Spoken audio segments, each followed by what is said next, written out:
কিভাবে বুঝবেন আপনার পেজে কন্টেন্ট ভায়োলেশন অথবা কপিরাইট কন্টেন্ট অথবা পার্টনার মনিটাইজেশন ইস্যু আছে কিনা সেটা আজকে দেখাবো।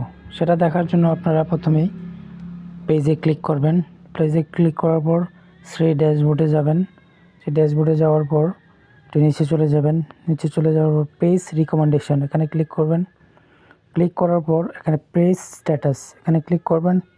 ক্লিক করার পর এখানে দেখতে পাচ্ছেন আমার পেজে page has no issue, no violation to show, মানে কোনো ভায়োলেশন আমার পেজে নাই।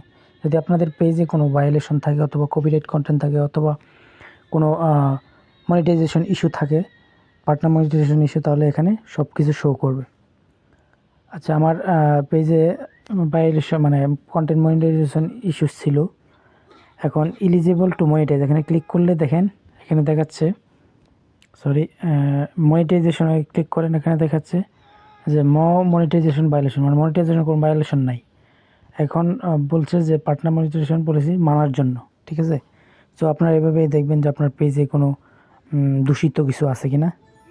ওকে, আল্লাহ হাফেজ।